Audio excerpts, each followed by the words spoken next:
Bloomberg Audio Studios. Podcasts, radio, news. With 5 projects representing $28 billion in committed capital, several billion of those in the state of Connecticut, which is why we're glad to be joined by the governor of Connecticut, Democrat Ned Lamont. It's great to have you, sir, with us on Bloomberg TV and radio. If, in fact, this is halted here, the mayor of New London, Michael Passero, says the Grinch has just stolen Christmas. Is he right? Not a heck of a Christmas present, was it?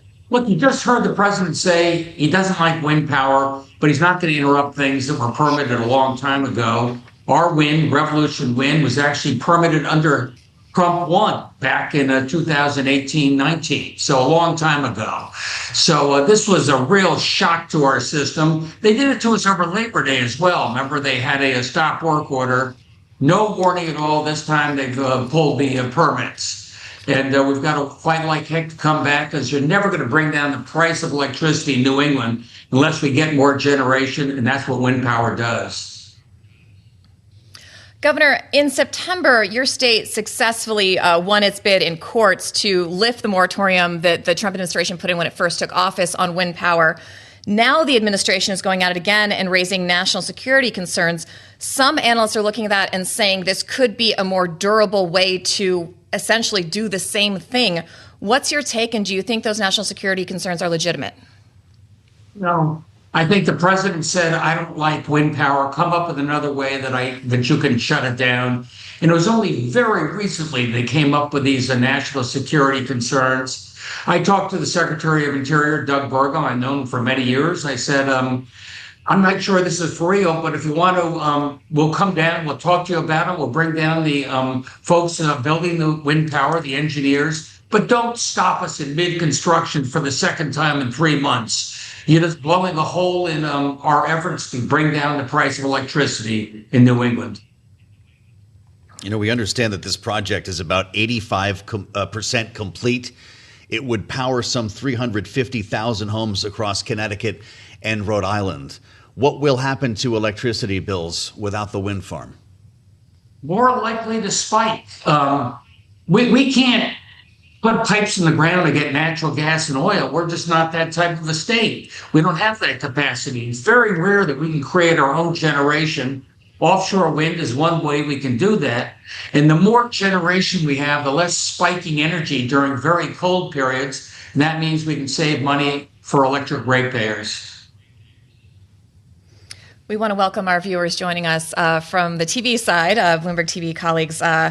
And we are here with Connecticut Governor Ned Lamont talking, of course, about this new announcement out of the Department of Energy today, putting a halt on those 5 major wind farm projects, including the one that's being assembled in your state. Governor, I'm curious how this is going to play with constituents not only in your state, but across the country, as energy prices are expensive, it's cold, and they're looking to spike. You know, the energy crisis is something that's constantly talked about. This is also an administration that is trying to remove barriers to other forms of energy, including nuclear. The president has said he wants to restart coal. So why not add wind energy to that? Why is this specific mechanism of generating power in his crosshairs? It is contradictory. I've talked to the president about this. He cares very strongly about bringing down the price of electricity, especially in New England, where we don't have a lot of our own generation and it gets expensive. I said, we'll work with you on a nuclear power, work with you on natural gas and other sources, but don't pull the plug on a plant that's already 85% complete, ready to turn on in just a few months. That makes no sense at all. I thought we had agreement they weren't going to do that. Then we were shocked. All right. Well, I want to get back to the justification from the administration here, Governor. And I know you commented on this briefly, but I'd like to hear more about the national security concerns or lack thereof, knowing that the Interior Department says these turbines may interfere with radar systems. We understand, however, according to the Attorney General William Tong, the project's already gone through federal review. He says fully vetted, permitted, state, federal, up and down, inside out, every which way you can. Is that correct? And William's absolutely correct. And actually, it went through a very strong national security review over the last few years, voted on a bipartisan basis in Congress just a year and a half ago, where they said So is there's the no radar administration just national making this up? security issues. Is the administration just making this up then?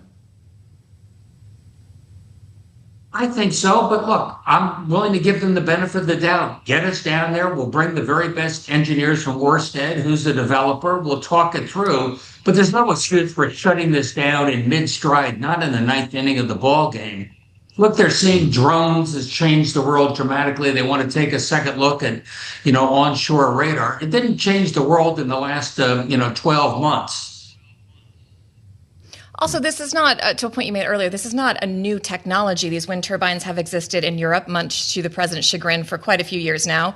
We haven't previously heard of it having big impacts on NATO or Europe's military readiness in offshore areas there. We've also got some reporting from Bloomberg and analysts at Raymond James saying, I'm skeptical that there's any new information about the military concerns all of a sudden that single-handedly warrants these projects being halted.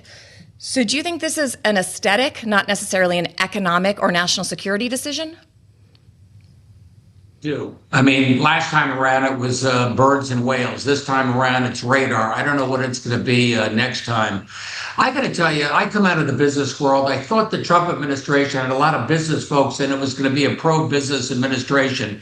But this herky-jerky, on again, off again. First they did it in tariffs, then they did it in SNAP. Now they're doing wind power. Makes it very difficult to do business with this administration. Very difficult. Well, I'd like to hear more about that just from your view in Connecticut. You mentioned SNAP. We can add Obamacare subsidies that are about to expire, sending people's bills higher. How much are you and other governors working to fill affordability gaps that are being created by the administration? I can tell you here in Connecticut, we've set aside, $500 million just to at least protect the most vulnerable.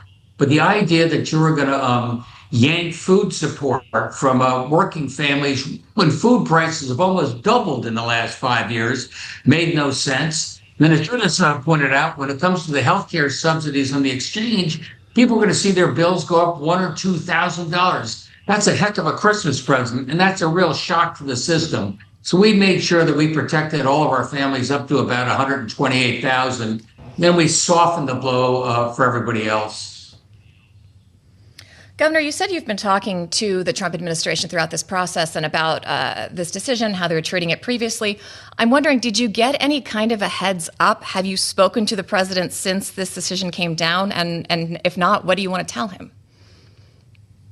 No, this really came out of left field at the very last moment. We had a conference call, all the governors with Secretaries Burgum and Wright just a couple of weeks ago, talking about pipelines and natural gas. This did not come up at all. Like I said, I think this was a problem, a solution looking for a problem, and it's the wrong solution. Just lastly then, Governor, what would you tell people driving to work today in Putnam, Connecticut, who are already looking at expensive electric bills? They're worried about the data center that might be coming in next door. Do they need to brace for higher prices? And what will they look like in 2026? Well, we're saying a pause on data centers just because they suck so much electricity and drive up costs. But one of the things we need is more generation. I think those ratepayers in Putnam know all too well that we're doing everything we can to add more electricity generation, to bring down costs for you and your family. And pulling the plug on Revolution Wind in the ninth inning makes no sense at all. Well, this is something that we're going to keep talking about here. It sounds like you might not have a sense or be able to quantify how much those bills are going to rise, Governor. Is that fair to say? I can tell you that it's going to go up, and it could go up dramatically during very cold times when wind power is generating the most, and we're going to have a spike in energy demand. That's what I'm trying to protect you from. I hear you. And right when heating oil season kicks in New England. Governor, it's great to have you. We appreciate your insights today on Bloomberg, joining us live from Connecticut. That's Democratic Governor Ned Lamont with us.